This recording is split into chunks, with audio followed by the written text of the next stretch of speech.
Bueno, para empezar el repaso, les anuncio que he estado leyendo el libro de Enoch y el libro del Evangelio de Felipe y el libro del Evangelio de Juan, todos libros apócrifos, y cada día me doy más cuenta por qué la Iglesia Católica guardó estos libros y no quería que nosotros los viéramos, porque hay una riqueza espiritual tremenda en estos libros que llaman apócrifos, y aún hay libros apócrifos del Antiguo Testamento que son tremendos también y que los quitaron porque supuestamente no reunía No encajaba con la agenda.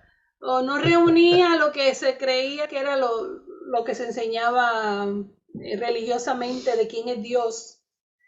Y estos libros no tienen... Lo que pasa es que el ser humano siempre quiere poner a Dios en una cajita, tú sabes.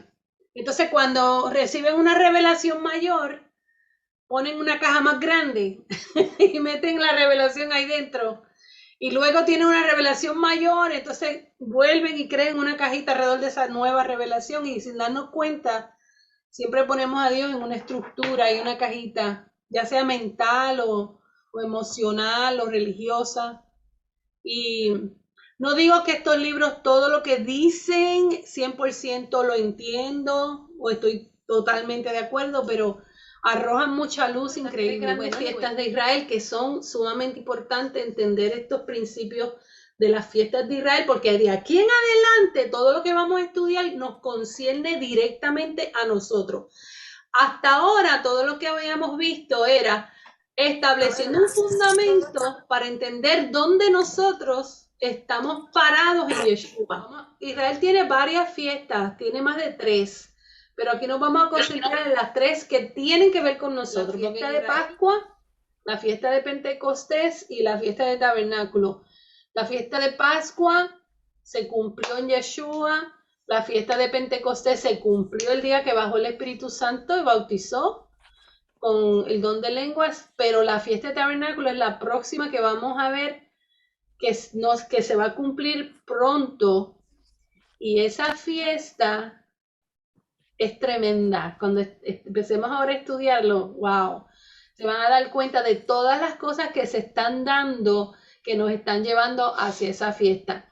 Y esa es la fiesta que proféticamente habla de la venida de Yeshua, porque habla de las trompetas y dice la escritura que es a la final trompeta que aparecerá el Hijo de Dios en los cielos, ¿verdad?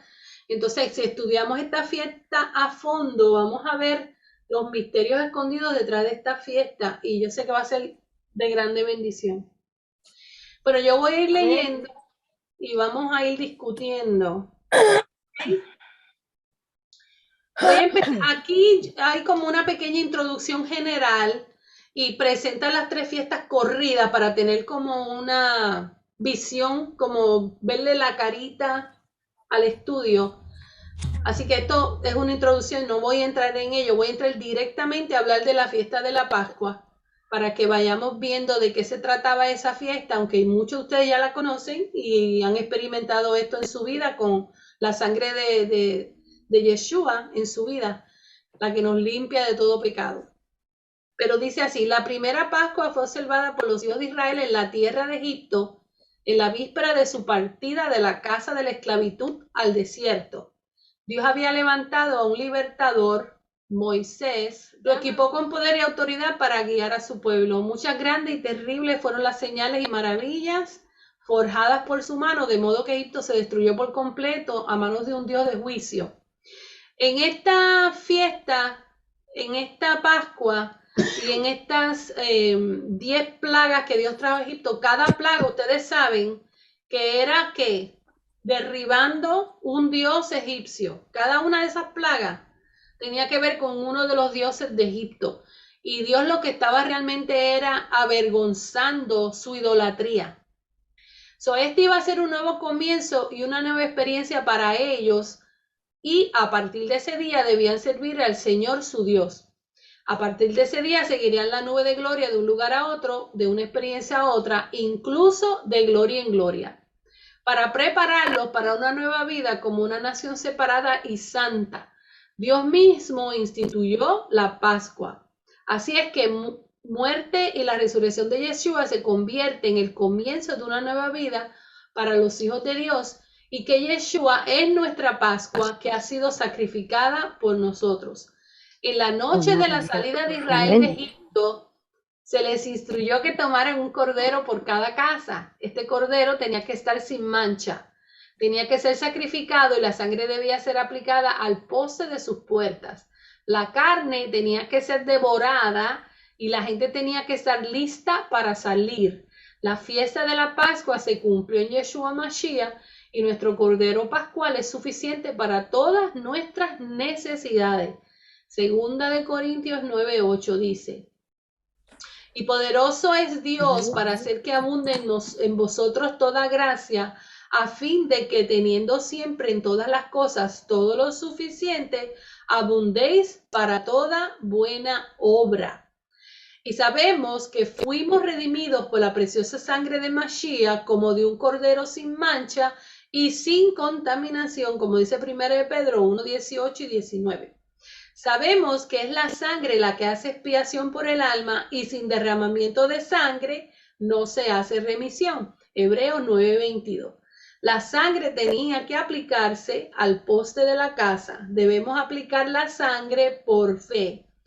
Romanos 3:25 al 26 dice: a quien Dios puso como propiciación por medio de la fe en su sangre para manifestar su justicia a causa de haber pasado por alto en su paciencia los pecados pasados, con la mira de manifestar en este tiempo su justicia, a fin de que Él sea el justo y el que justifica al que es de la fe de Yeshua. De Yeshua.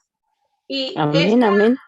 Amén. Eso que ellos hicieron en ponerlo en los postes de la puerta de la entrada de la casa, nosotros somos esa casa. Y es el rociar esa sangre tiene mucho que ver. Voy a buscar aquí la definición de la letra Hey, porque cuando tú pones la sangre en la puerta, estás dibujando la letra Hey o la letra Het, porque las dos letras se parecen mucho. Y la letra Hey significa aquí estoy, aliento, y también representa suspiro, el viento, the breath, el aliento del Dios de Israel. Y la Het, que también tiene parecida la forma de la Hey, significa vida y vida eterna. So, esa sangre que fue rociada en los dinteles de las puertas estaba asemejando las letras hebreas Hey and Het, y las dos tienen que ver con vida y con sangre, con suspiro y con aliento de vida.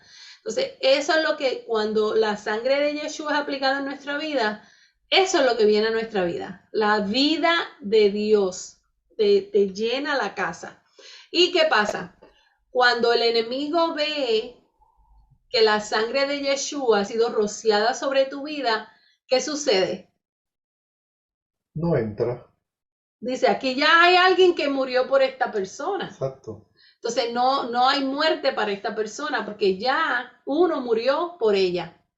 Y esa es la belleza. Así mismo sucedió en Israel cuando el ángel de la muerte iba pasando por todo Egipto, cuando veía la sangre en la puerta, brincaba esa casa, la pasaba por alto porque sabía que ya había alguien muerto ahí adentro, que es el animal que se le llamó el Cordero de la Pascua. Eso mismo hizo Yeshua por todos nosotros. En esa noche tenían que comer pan sin levadura. El significado espiritual de la fiesta del pan sin levadura que encontramos en 1 Corintios 5, 6 al 8 dice así. En Gálatas 5, 8, 9, perdón. ¿No sabéis que un poco de levadura leuda toda la masa? Limpiaos pues de la vieja levadura para que seáis nueva masa, sin levadura como sois. Porque nuestra Pascua, que es Mashiach, ya fue sacrificada por nosotros. Así que celebremos la fiesta no con la vieja levadura, ni con la levadura de malicia y de maldad, sino con panes sin levadura, de sinceridad y de verdad. Un poco de levadura leuda toda la masa. Este texto realmente está hablándonos un poco sobre idolatría, paganismo y todas las cosas de las cuales estábamos envueltos antes, así como el pueblo de Israel. El pueblo de Israel durante el tiempo que estuvo en Egipto, se estaban muchos de ellos aclimatando y adquiriendo la cultura egipcia en su vida y se estaban olvidando del Dios de Israel, el Dios de las promesas de Abraham. Entonces se estaban llenando sus vidas de idolatría. Y aún este texto habla para muchos diferentes tipos de personas. Habla para aquel tiempo de Israel, habla para el tiempo ahora de Israel, porque no han recibido a Mashiach y entonces están todavía viviendo en el pan con la vieja levadura. Entonces, muchos de nosotros, los gentiles que hemos venido a Yeshua, todavía cargamos en nosotros un poquito de paganismo y de creencias incorrectas acerca de Dios. Y cuando adoramos conforme al Dios que creemos o imaginamos. Entonces, sin darnos cuenta, muchas veces tenemos un Dios imaginado, incorrecto, y ese Dios estamos adorando. Por eso es que la palabra nos insta constantemente a que nos llenemos de su palabra, para que la palabra nos limpie nuestras conciencias de las cosas que no son verdaderamente divinas, para que podamos adorar al Señor, no con la vieja levadura, sino con la nueva. Exacto. La nueva. Con la nueva. Entonces, ¿por qué la levadura no se permitía o no se permite todavía cuando se celebra la fiesta de la Pascua en Israel? Y nosotros los hijos de Dios que deberíamos también celebrar la Pascua en el tiempo que se celebra la fiesta de la Pascua. Aunque Yeshua ya cumplió con esa fiesta, no quiere decir, como ya Yeshua la cumplió, ya no es una sombra, sino que se volvió una realidad la fiesta, pero eso no quita el que se celebre, porque el Señor dijo que estas 3 fiestas las celebraríamos perpetuamente, porque cada vez que tú celebras la fiesta de la Pascua, estás recordando la obra terminada de Yeshua en la cruz. Eso es lindo cuando nosotros podemos celebrarlo. La pregunta sigue en el aire. ¿Por qué para esa fiesta en particular el pan tiene que ser sin levadura? ¿Qué es lo que representa la levadura? La levadura tiene un efecto en el pan. Vamos a llevarlo en lo físico. ¿Se acuerdan? Peshar, Remes, Drash, Ansor, que son los niveles de comprensión. Vamos a mirar la parte física y vamos a analizarlo en la parte espiritual que concierne a nosotros. En la parte física, cuando tú pones levadura, una masa de harina y la guardas y la dejas ahí por 4 o 5 horas, ¿qué es lo que hace la levadura? Infla el pan, lo pone bien grande, lo hace ver una medida mayor. Entonces, la levadura lo que hace es como cuando Yeshua, le voy a poner un paralelo a esto, cuando Yeshua fue a la higuera, y dijo, espérate que aquí hay alguien también que quiere entrar, un momentito. Y dijo, voy a ir porque se veía frondosa, como que estaba lista para dar fruto. Y cuando fue, no encontró fruto. Entonces, ¿qué es lo que eso representa? Es una expresión falsa de lo que somos. La levadura hace eso mismo en el pan. Hace una expresión falsa de lo que es esa masa. Porque cuando tú le empiezas a apretar, vuelve a su tamaño regular. La levadura lo único que hace es elevar la masa de la harina y da una sensación o una impresión incorrecta de lo que tú estás observando. Entonces, la levadura, eso es lo que representa en nuestra vida. Conceptos falsos, ideas falsas, adoración incorrecta, cosas que no son y tienen apariencia que son. ¿Me van siguiendo? Entonces, la Pascua es una fiesta que el pan debe ser no leudado porque tiene que ser algo real. La experiencia de Yeshua es algo real en tu vida. No es, voy a la iglesia para salvarme, o voy a la iglesia porque necesito que Dios me haga un milagro. Voy a la iglesia, o sea, las razones incorrectas para servir a Dios que no deberían ser. Entonces, cuando uno viene a Dios, uno viene limpio y tal como uno es. aunque estés lleno de pecado o como estés, pero cuando digo limpio me refiero con un corazón puro. Si eres una persona que tiene un montón de pecados, como todos los tenemos, y vas delante de Dios, Señor, límpiame en tu sangre, en esa sangre del Cordero Pascual, tenemos que ir tal como somos, no disimulando lo que no somos, ¿me entienden? Entonces, esa fiesta de la Pascua es bien importante para nosotros entender el por qué el pan debe ser sin levadura.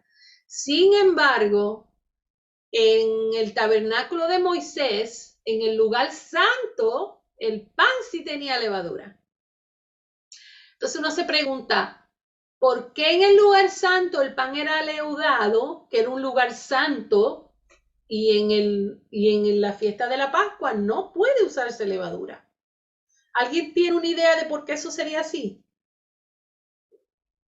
¿Alguien ha recibido alguna revelación divina por qué se permitía la levadura en uno y en el otro no?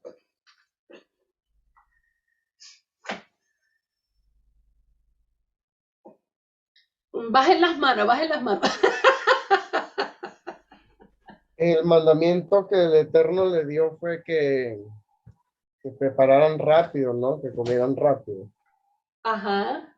Y el tema de la levadura, les dijo que no agregaran la levadura porque era lo que contaminaba prácticamente a la persona, porque la levadura también te destruye el templo del Ruach. Tengo que quitarme estos audífonos que no puedo escuchar. Bueno, yo pienso que es por el mandamiento que el Eterno les dijo, que lo prepararon de esa manera. Exacto. Y tiene una razón, eso que tú dijiste es muy cierto, tenían que hacerlo rápidamente, pero ahora en el tiempo que vivimos, él pudo haber cambiado y decir, no, de ahora en adelante pueden hacerlo porque no hay prisa. Claro. Todavía en este tiempo se celebra la Pascua sin levadura el pan, cuando ahora sí hay tiempo para preparar el pan, o sea, ya no es una manera de prisa, pero es un mandato, pero tiene que ver mucho con eso que estoy hablándoles también. Por ejemplo, en el lugar santo, en el tabernáculo de Moisés, tenía una medida una medida que nos da una clave para entender de qué se está hablando en el lugar santo. Y es que el lugar santo medía 10 por 10 por 20. Entonces eso da 2000. Si tú lo multiplicas, da 2000. Entonces, el mensaje que hay en el tabernáculo de Moisés con el pan que puede tener levadura, y de hecho, eso es lo que dijiste, es Jaciel, la levadura habla de contaminación.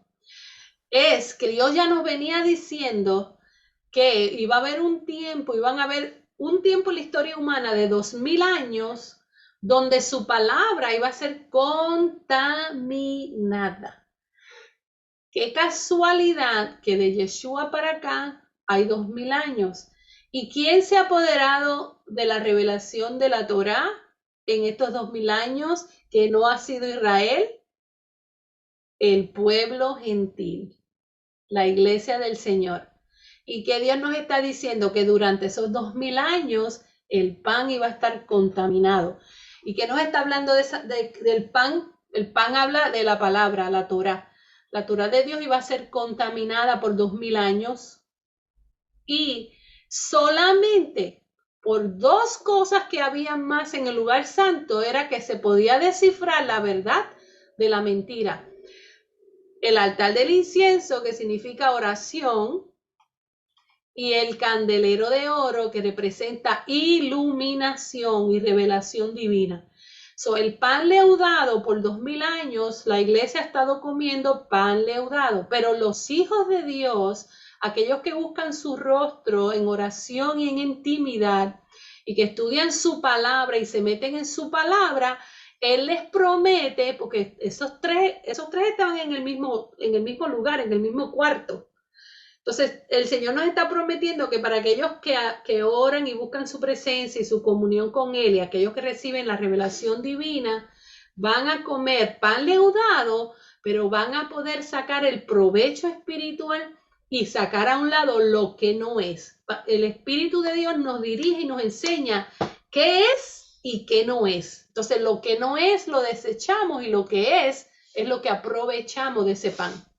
Así que por eso también es que el pan para esta fiesta de la Pascua es sin la levadura. Entonces, Yeshua, ¿tú quieres decir algo, Wilfredo? No. Perdóname, porque yo sigo y no Está me bien deja. claro. Okay. Está bien claro. Ok. Bueno, cuando quieras decir algo, me para.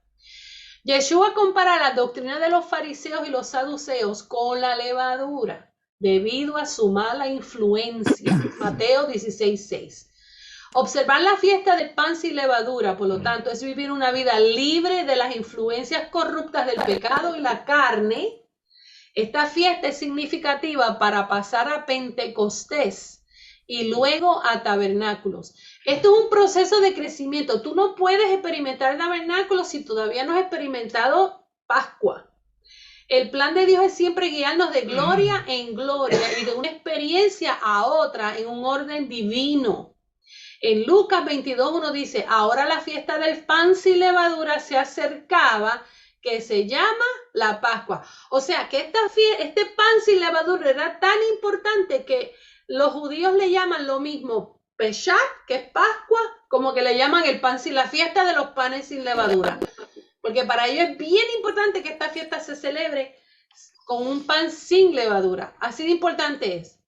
Es más significativo e iluminador cuando Yeshua utilizó la observancia natural de las fiestas del Señor, mediante la cual explica y revela su significado espiritual. Así fue en la ocasión de la última Pascua que Yeshua reveló su verdadero significado espiritual. El Señor observó esta fiesta con sus discípulos para cumplir con toda la justicia de la ley y para establecer y confirmar la nueva alianza, el pacto renovado. Lucas 22:15 dice, y les dijo, cuánto he deseado comer con vosotros esta Pascua antes que padezca. Deseaba mucho hacer esto para que él pudiera introducir a sus discípulos en un nuevo orden de adoración y comunión en el Espíritu. En la víspera de la Pascua, cuando él mismo estaba a punto de ser ofrecido como el verdadero Cordero Pascual, entonces fue cuando nuestro Señor reunió a sus discípulos y celebró con ellos la cena del gran Shabbat. En el tiempo que murió, Yeshua no murió un viernes, él murió miércoles, porque había una celebración de lo que se le llama el gran Shabbat, y esa fue la cena que él tuvo con los discípulos, que prepararon la cena de la Pascua y celebraron la cena del gran Shabbat, que no es un sábado. A veces cae sábado de casualidad, pero hay veces que no caía sábado, caía cualquier otro día de la semana. Era una vez al año lo que se le llamaba el gran Shabbat. Y en esa fiesta, cuando ellos están celebrando la cena, es donde ocurre todo esto que les estoy contando. Lucas 22:19, cuando él dijo, tomó el pan y dio gracias, lo partió y les dio diciendo, esto es mi cuerpo, que por vosotros es dado. Hacer esto en memoria de mí. De igual manera, después que hubo cenado, tomó la copa diciendo, esta copa es el nuevo pacto en mi sangre que por vosotros se derrama. Amén. Amén, amén. Ha llegado la hora en que Dios está preparando a su pueblo para la fiesta más grande de su larga historia, la fiesta de los tabernáculos. Se está ahora hablando un poquito de lo que vamos a estudiar más ahorita. No es de extrañar en este día de restauración que Dios esté enfatizando el significado espiritual de la fiesta del pan sin levadura, que es la Pascua, que estemos preparados para pasar a la plenitud de Pentecostés y luego a tabernáculos. Debe ser porque siempre es el plan de Dios guiarnos de gloria en gloria y de una experiencia a otra en un orden divino. Perdón, es cierto que la fiesta de la Pascua y la fiesta de Pentecostés encontraron su realización en Mashiach y en la asamblea primitiva, la iglesia primitiva original. Pero ahora hemos llegado a los fines de los siglos en que la gloria del pasado debe ser restaurada y absorbida en la última gran fiesta. con la corrupción y la división del pueblo de Dios hoy en día, el verdadero significado de la cena del Shabbat del Señor se ha perdido. Pablo dijo a los corintios, cuando pues os reunís vosotros, esto no es comer la cena del Señor. El hecho es el siguiente, la cena del Señor cuando se observa en el Espíritu y en la unión espiritual y la comunión con los santos es una participación real con Mashiach. La copa de bendición que bendecimos no es la comunión de la sangre de Mashiach. El pan que partimos no es la comunión del cuerpo de Mashiach. En otras palabras, la cena que hizo Yeshua ese día, físicamente, ese es el Peshat. La parte del Sor de esa cena espiritual es la que estamos teniendo ahora. Hoy nosotros aquí estamos comiendo del cuerpo de Mashiach, porque ustedes y yo somos cuerpo de Mashiach, y Amén. cuando participamos de su palabra unos con otros, lo que estamos es partiendo el pan y compartiendo el pan, y también la cena, la copa de la sangre del cordero, porque la sangre es la vida. Cuando tú compartes el pan bajo la unción del Espíritu de Dios, la revelación del Espíritu de Dios y sin la levadura del hombre, entonces el verdadero pan te imparte la vida que estaba escondida tras del símbolo del vino. Hay que comer los dos, el vino y el pan. En una ocasión, estando yo en Miami, Dios me dio una revelación bien linda mientras estaba meditando sobre esto y se la voy a compartir. Una vez el Señor me dijo estas palabras: cuando una persona come pan solamente, se llena de pan su vientre y no lo puede digerir muy bien porque el pan representa mi palabra. Y cuando no está acompañada de la Shekinah, de la gloria y la unción del Espíritu de Dios que está representado en el vino, no hay una buena digestión. Entonces, eso es lo que tenemos muchas veces, personas que tienen la cabeza llena de mucha información, pero no imparten vida, porque lo que enseñan es mucha letra, pero no hay vida detrás de lo que enseñan. Entonces, se necesita la unción de Dios, que es el vino, para digerir el pan. Porque si el pan no se digiere, en Puerto Rico le llamamos te empachas. ¿Tú sabes lo que es empacharse? Que ya está tan... Y a veces terminamos vomitando lo que tenemos demasiado en el estómago. Entonces, la palabra de Dios tiene que ser acompañada con su vida, que es el vino. Porque entonces nos empachamos y no digerimos. Cuando no digerimos, eso que ingerimos no se hace parte de tu cuerpo. Si yo me como un hamburger, una hamburguesa, y no la puedo digerir, la vomito. Esa hamburguesa nunca se va a hacer parte de mi cuerpo. Porque cuando tú digieres una comida, esa comida en una hora ya no era un hamburger, ya no es un hamburger, ya nada más. Se hace parte de todo tu sistema, de todo tu cuerpo, se va tu sangre, se va tus órganos, ya eso es parte de ti. Por eso es importante la digestión. La palabra de Dios tiene que hacerse parte de tu vida, parte de ti, transformarte de adentro hacia afuera. Entonces, ¿qué sucede? Lo otro es lo opuesto. El Señor un día me dijo, y aquellos que solamente viven de la oración, el ayuno, pero no estudian mi palabra, es como el hombre que bebe mucho vino y no come. ¿Qué le sucede? Se embriaga. Solamente. Entonces, la embriaguez no es lo que Dios persigue. Dios persigue un hijo de Dios que sepa usar los dos elementos que Él nos dejó, su palabra y su revelación y su unción por el Espíritu de Dios, para que cuando tú te tomas el vino, el pan que consumiste, se digiera y pueda transformarnos de adentro hacia afuera. Por eso hay muchos hijos de Dios que están hambrientos, comen y comen, pero siguen hambrientos. ¿Por qué? Porque no digieren correctamente. Entonces, las dos tienen que ir de la mano, la oración, la búsqueda en el Espíritu, la comunión en el Señor, la adoración, esa entrega al Espíritu de Dios, junto con el estudio de su palabra.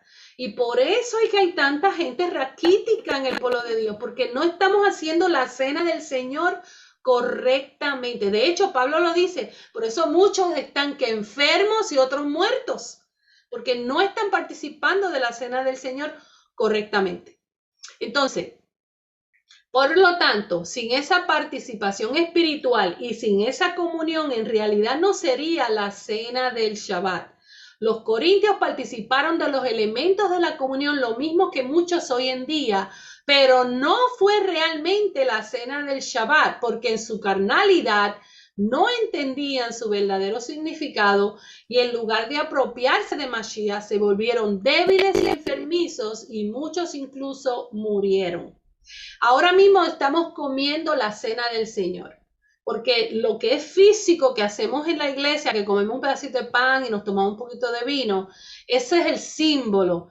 La realidad de ese símbolo es lo que estamos haciendo tú y yo esta noche. Estamos comiendo de su cuerpo, tomando de su sangre. Y eso es lo que nos va a ir transformando. Entonces dice, para los santos es el momento de comer la cena del Shabbat en su realidad y participar de Mashiach. Al hacerlo, dice Corintios, siendo uno solo el pan, nosotros con ser muchos somos un cuerpo, pues todos participamos de aquel mismo pan. Tenemos que preguntarnos, ¿por qué hay tantos santos de Dios enfermos y débiles entre nosotros? Porque es solo en discernir el cuerpo del Señor que podemos esperar obtener sanidad y vida de la mesa del Señor. Porque el que come y bebe de manera indigna, que también comer indignamente es con situaciones no resueltas, es participar de la palabra de Dios, pero tenemos enojos, falta de perdón, no impartimos misericordia a nadie, no ayudamos a nadie, no le ministramos a nadie, lo único que hacemos es comiendo la cena indignamente. Entonces, ¿qué sucede? Cuando comemos el pan, se vuelve juicio para nuestras vidas. En lugar de serle bendición, esa palabra viva nos empieza a juzgar. Y empieza a que viene ay papi, gracias por el agua. Viene el Señor a repartir un poquitito de su justicia, ¿verdad? Amén. Esta fiesta es preeminentemente una fiesta espiritual y en consecuencia una unidad espiritual que a Dios le interesa principalmente. El cuerpo de Mashiach es un cuerpo espiritual y la unidad en ese cuerpo es una unidad espiritual. En este cuerpo la vida divina puede fluir de un miembro a otro y de Mashiach, la cabeza, a todos los miembros, como los diversos miembros ministran unos a otros por el Espíritu.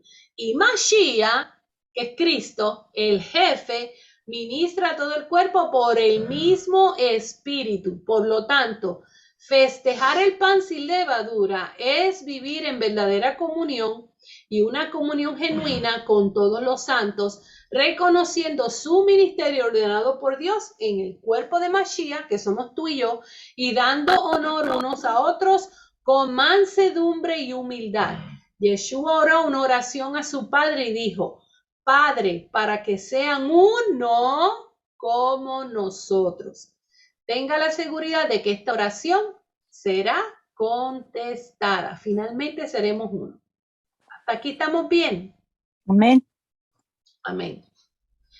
Ahora viene la fiesta de Pentecostés. Comienza la gavilla de los primeros frutos. La gavilla de los primeros frutos es una fiesta que está entre medio de Pascua, transicionando hacia la fiesta de Pentecostés. Pentecostés 50, quiere decir que son 50 días exactos después de la fiesta de la Pascua. Se contaban 50 días y comenzaba la fiesta de Pentecostés. Pero entre medio comenzaban a haber otras pequeñitas fiestas y una de ellas la fiesta de los primeros frutos. La gavilla de los primeros frutos es perfecta, cumplida en la muerte y resurrección de Mashiach. Mashiach fue crucificado el día de la Pascua, el día de reposo siguió el día siguiente y la gavilla de los primeros hermanos fue saludada ante el Señor en la mañana después del día de reposo. Fue el comienzo de la temporada de cosecha cuando los campos estaban empezando a mostrar los primeros signos de una cosecha de maduración. Sin embargo, Antes de que hubiera una cosecha general, una gavilla fue obtenida y saludada ante el Señor el primer día de la semana durante la fiesta del pan sin levadura. ¿Cuál es la fiesta del pan sin levadura? La Pascua. Esta fiesta nos habla maravillosamente de Mashiach, los primeros frutos, así como esta gavilla madura hablaba de una gran cosecha pronto. También la resurrección de Mashiach testificó el hecho de que poco después de este acontecimiento habría una gran cosecha espiritual de almas. Miles y miles llegaron a conocer al Señor en las semanas siguientes, cuando Dios envió el Espíritu Santo y facultó a sus discípulos para predicar el Evangelio. Ahí donde se cumple a plenitud la fiesta de Pentecostés. De la paz. De Pentecostés.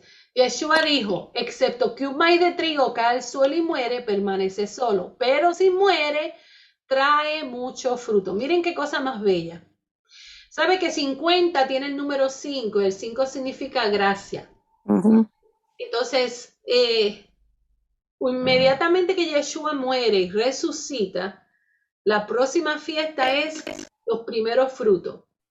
Y hubo una cosecha literal de primeros frutos en el día de Pentecostés, que ustedes saben la historia. Pero también en este tiempo que estamos viviendo, estamos experimentando una fiesta, la fiesta de Pentecostés, con la manifestación de los primeros frutos. Estos primeros frutos van a ser los primeros en experimentar algo maravilloso. Y les voy a decir cuál es. La perfección, transformación y entrar en la eternidad de Dios.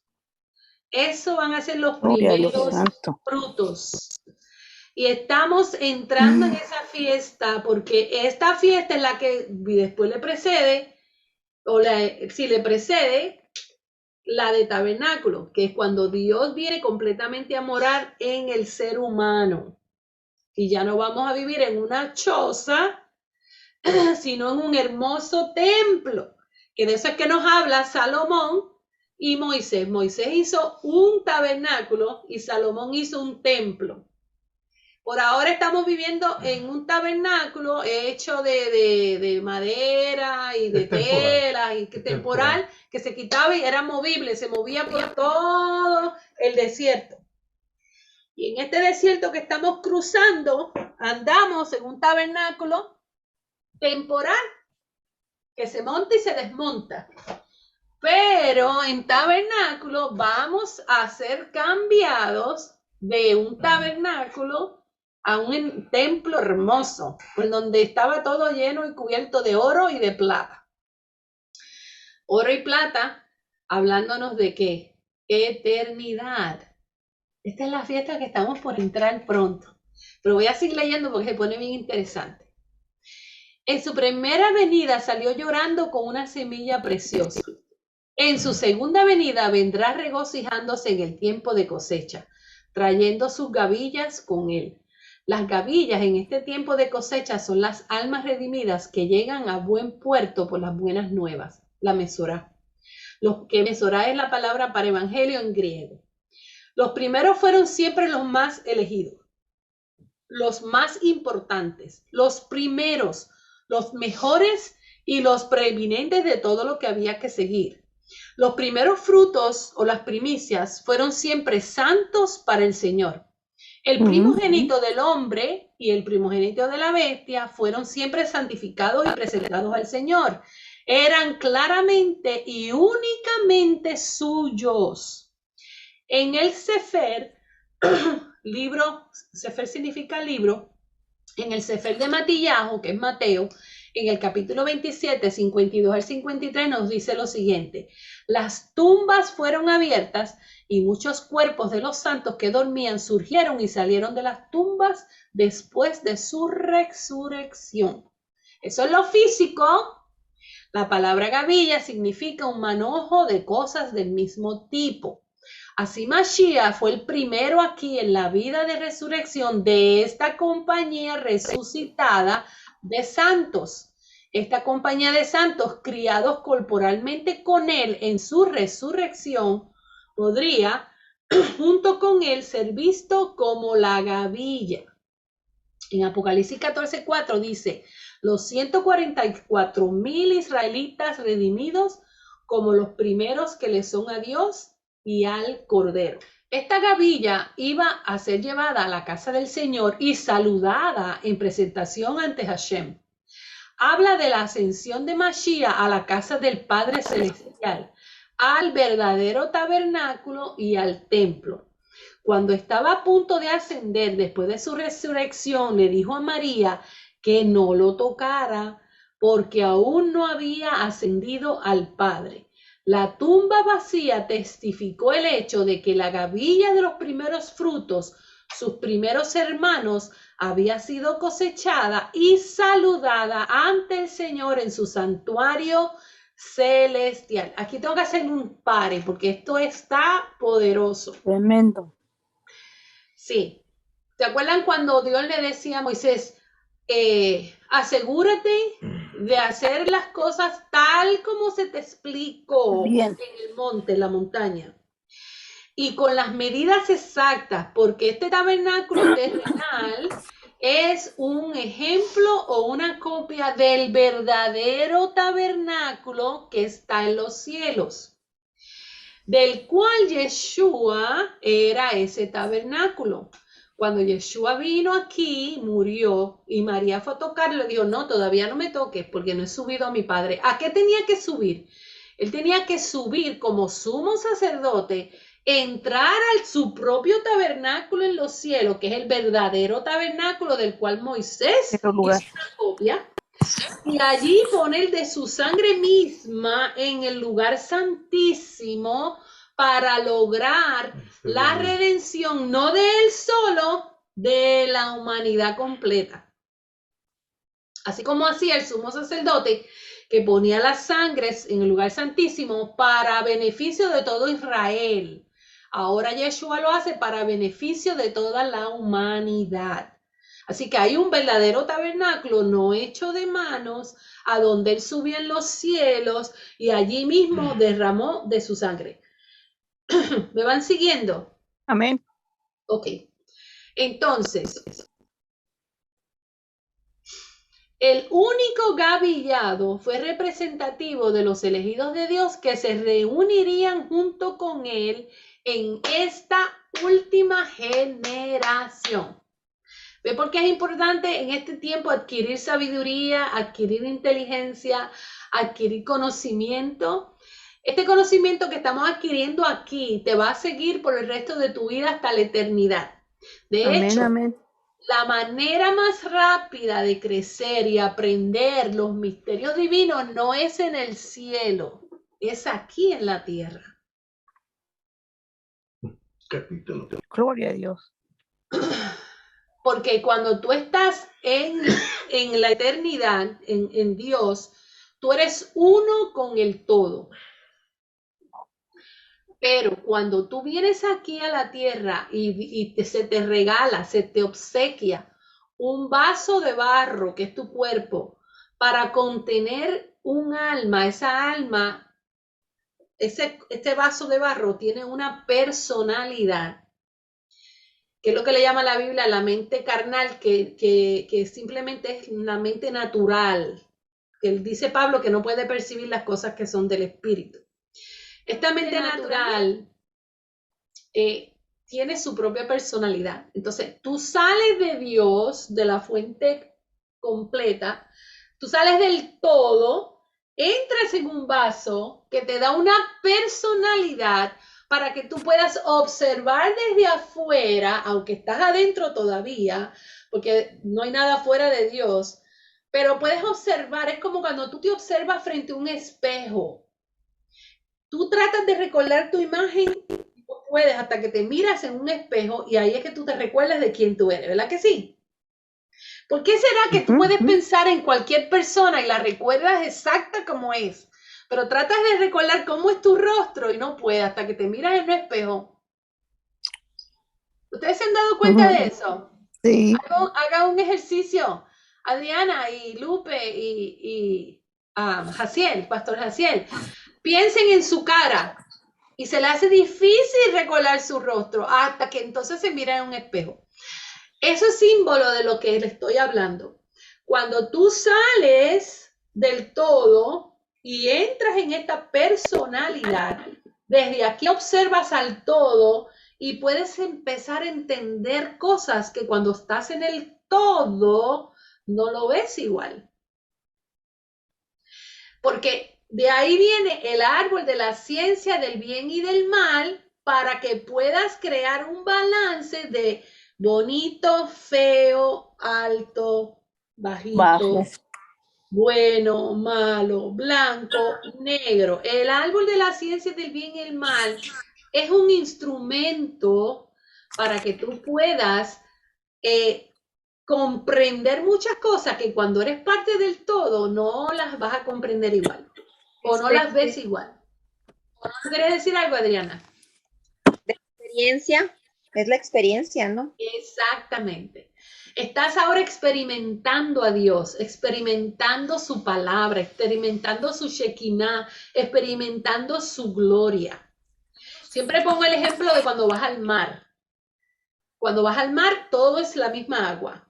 Cuando tú llevas 10, 15 tazas de diferentes colores, diseños, tamaños y sacas de esa misma agua diferentes tazas, tú vas a observar que esa agua toma la forma del vaso donde tú la metiste. Si el vaso es largo, si el vaso es grueso, si el vaso es bajito, si el vaso tiene figuras.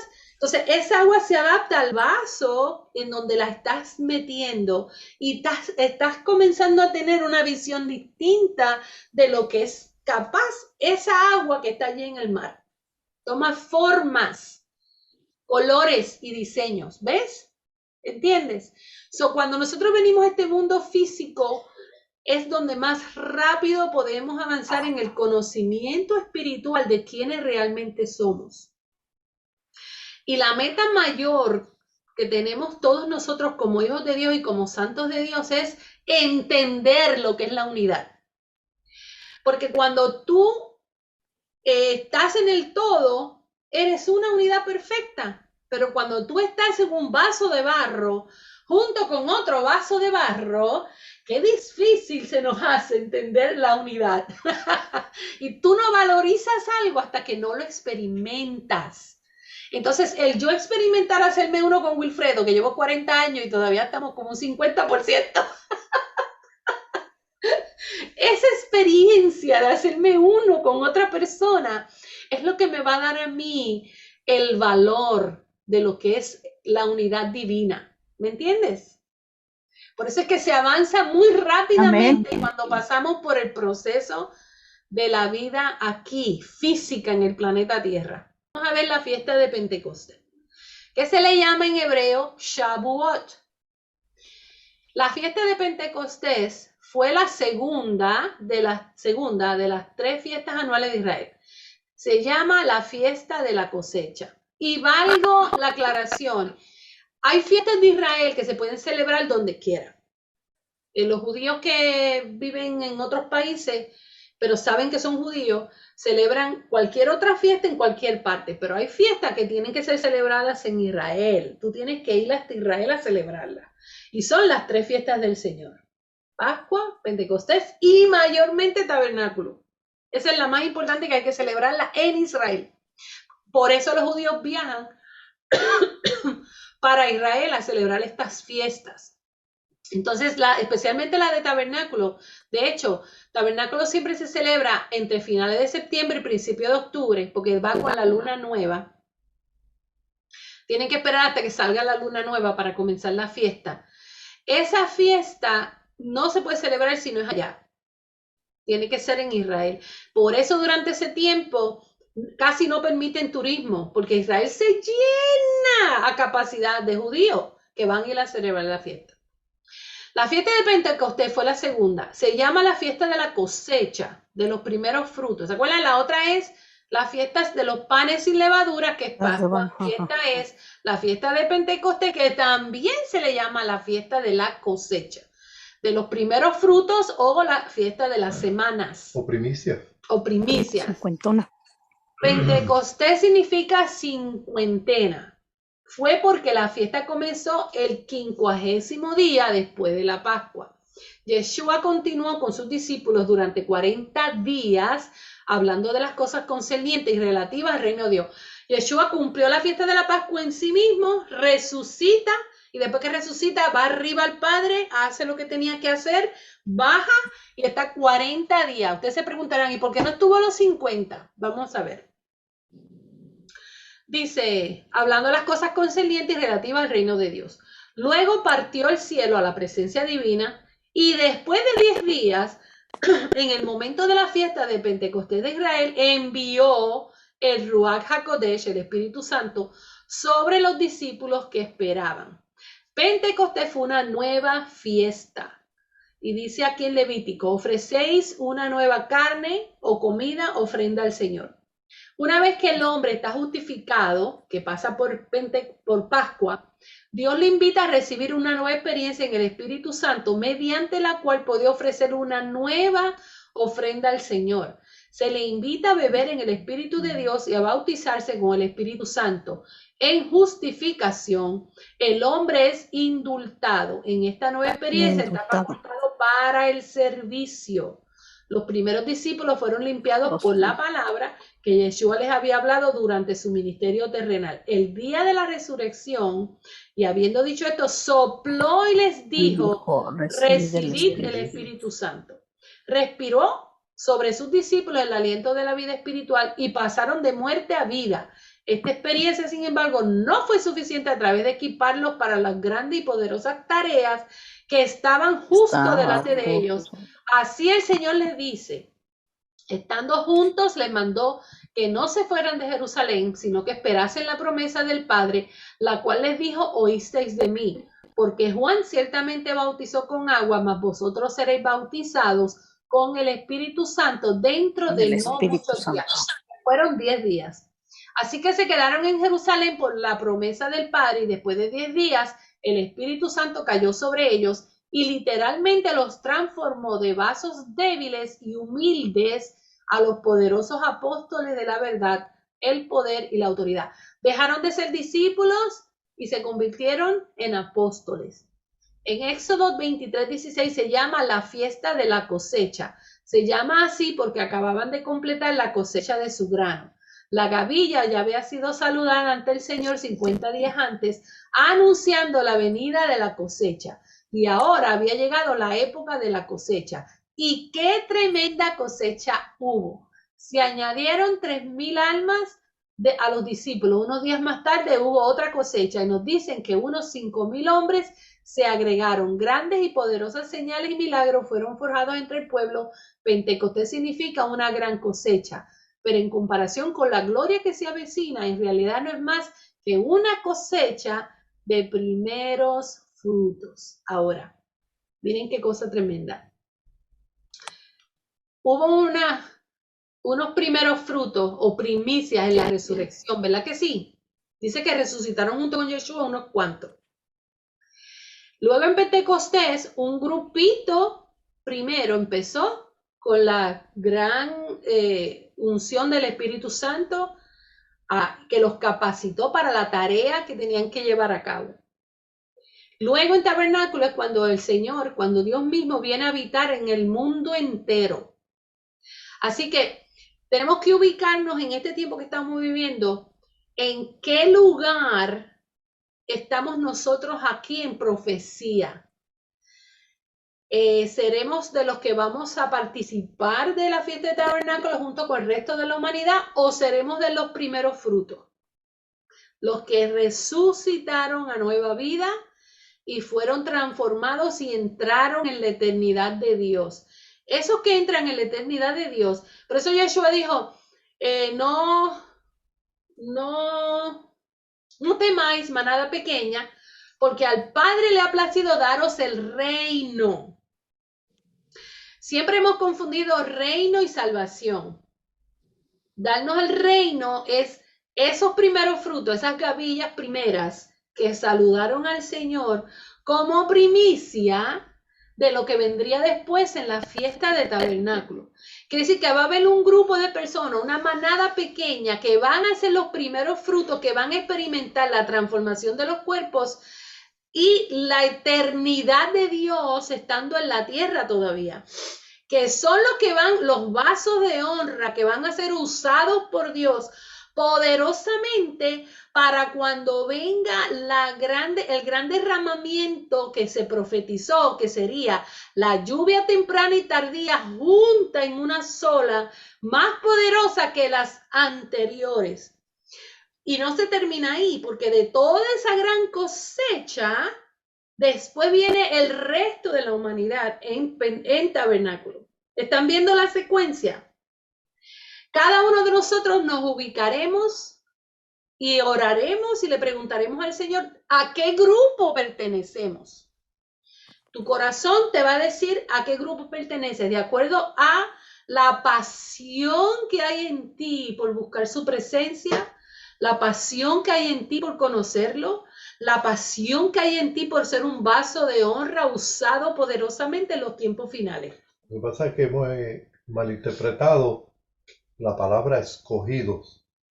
La gente piensa que todos hemos sido escogidos y en cierta ocasión se dijo, muchos son los llamados, pero pocos son los escogidos. Y no está hablando de salvación. Y no está hablando de salvación, lo que está diciendo es que son muchos los llamados, pero de todos esos llamados, colectivamente, hay pocos escogidos.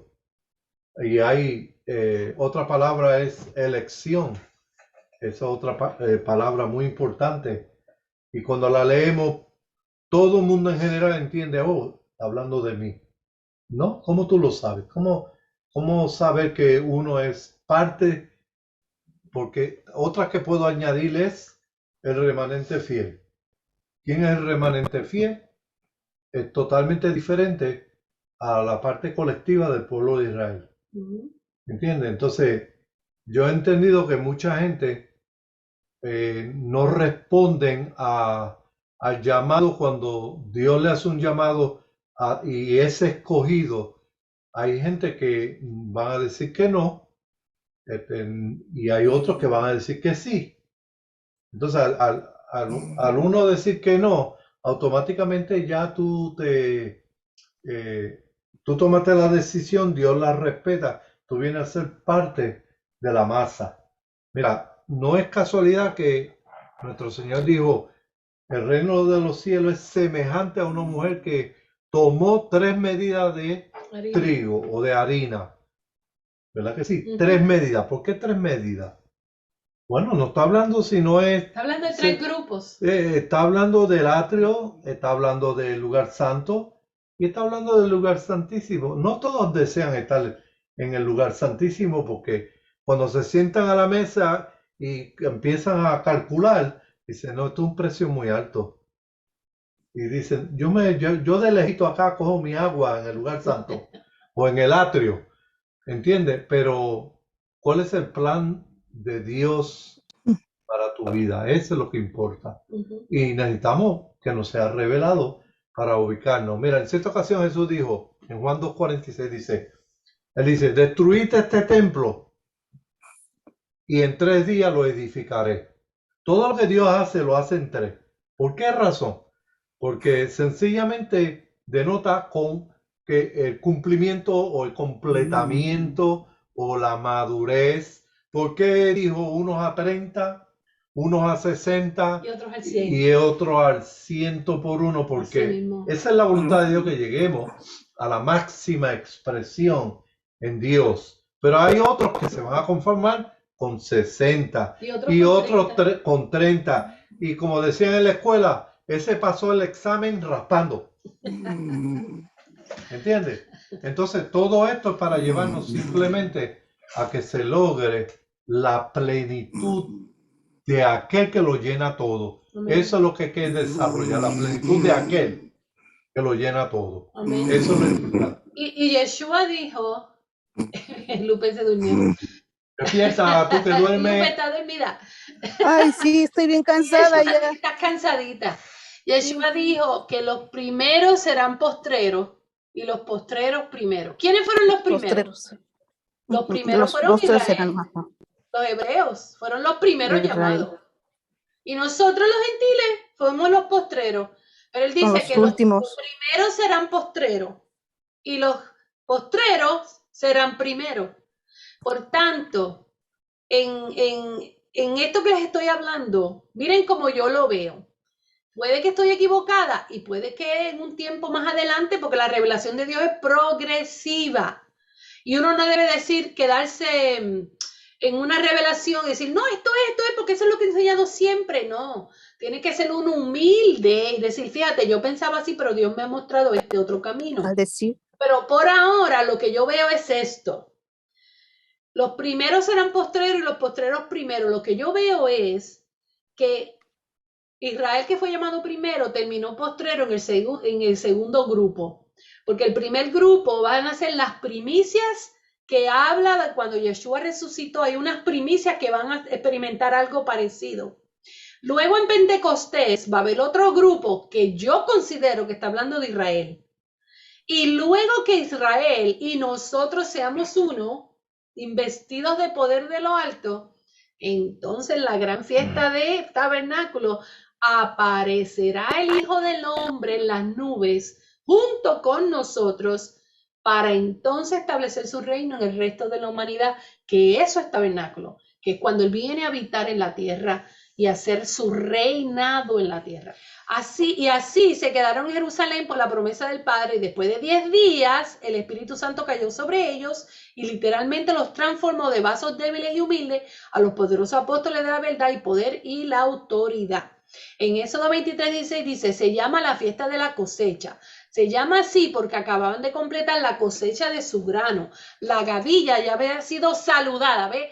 Esa gavilla son los primeros frutos. Luego viene la cosecha. Y está hablando de Israel, porque mira, aquí Yeshua le está hablando a los judíos, que sobre ellos es que va a venir esa promesa de Pentecostés.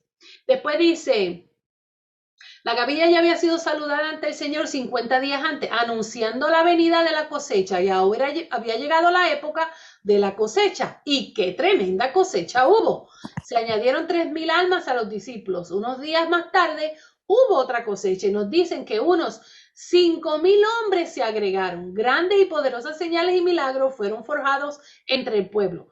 Pentecostés significa una gran cosecha, pero en comparación con la gloria que se avecina, en realidad no es más que una cosecha de primeros frutos. La fiesta de la cosecha, los primeros frutos de tu trabajo. La vendimia de Pentecostés es el primero de la próxima cosecha de la fiesta de los tabernáculos. Pentecostés significó la formación del cuerpo. Sacaréis de vuestras viviendas 2 panes de olas de 2 décimas transacciones. Serán de harina fina, se hornearán con levadura y son el primero. Se lo dice. Ay, esto fue una traducción, perdón. No lo saqué directamente de la Biblia. Eso fue que mi sistema lo tradujo. Y en 1 Corintios también los panes nos hablan del pueblo de Dios en unión con Mashiach, porque ser muchos son un pan y un cuerpo, porque todos somos participantes de ese pan. El número 2 se refiere a Mashiach en la plenitud de su cuerpo. Mashiach murió y se levantó de nuevo para que él pudiera, para crear en sí mismo de los dos, un solo y nuevo hombre haciendo la paz. ¿Están viendo? El pueblo de Israel amén. y nosotros siendo un solo hombre. Unos primero y otros después, pero por eso es que los primeros serán postreros y los postreros primero. Se invirtió el orden. Ahora Dios está trabajando con nosotros y luego también va a completar en Israel la obra. Por eso Pablo también dice que Dios le dio ceguera a ellos y luego, ¿qué sucede? La venda se caerá de sus ojos y Dios hará un solo hombre de ambos pueblos. La fiesta de las cosechas, Mashiach como gavilla, que fue saludada, fue el primer fruto de una gran cosecha a seguir. Pentecostés es esa cosecha, pero incluso la cosecha de Pentecostés no es más que los primeros frutos de la próxima cosecha de la fiesta de los tabernáculos. Bueno, pues vamos a dejarlo hasta aquí y vamos a orar. Ok. Bueno, Padre, eterno Dios que estás aquí en medio nuestro, te damos gracias por esta oportunidad que hemos disfrutado en tu palabra y que te pedimos, Señor, que tú permitas que esta palabra cale hasta bien adentro. dentro de nuestra fibra, del alma, del espíritu, y que esta semilla que ha sido sembrada produzca fruto al 100 por 1 y podamos caminar en esta gran Amén. verdad que tú nos estás mostrando y nos estás iluminando. Y te doy gracias, Señor, porque cada paso que damos en fe, sabemos que tu palabra es la que está glorificándose en cada uno de nosotros. Todos los que en esta noche han estado escuchando tu palabra, Señor, te pido que tome esa palabra, Señor, y la internalice bien adentro y que comience a producir sanidades, liberaciones, milagros de adentro hacia afuera y que podamos manifestar ese templo no hecho de mano de hombre, sino por ti, oh Dios, manos espirituales. Gracias porque tú nos estás impartiendo a través de los 5 ministerios que tú nos has dejado. Tú nos estás impartiendo, Señor, la plenitud de aquel que todo lo llena. Amén. Señor, y te pedimos por el poder de Dios, que si hay alguien padeciendo de alguna circunstancia física, declaramos en este instante que estás sano, que tú libertas a cada uno de nosotros de la religión, de la idolatría y de toda levadura, Señor, de cualquier cosa que te desagrada. Queremos que nos continúe limpiando y nos continúe poniendo el deseo, oh Dios, de buscarte en espíritu y en verdad. Amén. Sí, Señor. A cada uno de tus hermanos suple sus necesidades y que puedan, Señor, ser bendecidos con toda bendición espiritual. Te lo pedimos creyendo en las promesas que tú nos has dado, Señor, que son grandes y maravillosas. Amén, amén. Amén. Sí, Señor, y también declaramos que, como dice tu palabra, Gloria a Dios Santo. hemos guardado tu palabra, tú nos has de guardar de la hora de la prueba que Señor. viene sobre la tierra, Señor. Padre, declaramos en el nombre de Yeshua que ningún arma forjada, que nada que el enemigo ha planificado, que nada que la élite o cualquier sistema del hombre ha planificado contra la humanidad nos alcanzará, porque somos tus hijos y guardamos tus promesas, Padre. Yo declaro eso para la vida de Jaciel y su familia, declaro eso para la vida de Guadalupe y su familia, declaro eso para la vida de Adriana y su familia, la vida de Jessica y su familia, la vida de Mari y su familia, Padre, y cada Señor. uno, Mili y su familia, cada uno de los que van a estar escuchando este video, Sí, Señor. los incluimos y declaramos que tu palabra es fiel, Padre amado, que tú eres fiel a tus promesas y creemos, Señor, que esa hora de la prueba vendrá para los que son infieles, pero no para tus hijos, Señor, porque hemos guardado tu palabra, Señor, y la hemos atesorado en nuestros corazones, Señor. Y oramos para que aquellos que no han venido al conocimiento de Yeshua vengan, Padre, que tú toques sus corazones y que nuestros familiares y amigos que todavía no te han conocido puedan ser tocados por el Espíritu Santo. Tú eres el único que tienes el poder de enviar espíritu de arrepentimiento, Sí, Señor. espíritu de convicción sobre las vidas. Ahora mismo hablamos yes. tu palabra creyendo, Señor, que es tu Señor, voluntad. Padre bendito. Que todos ellos sean tocados y alcanzados por tu poderosa mano, Señor. En el nombre de Jesús. Aleluya. Estamos en victoria. Amén, Gloria a amén. Dios Santo. Es el grupo de oración.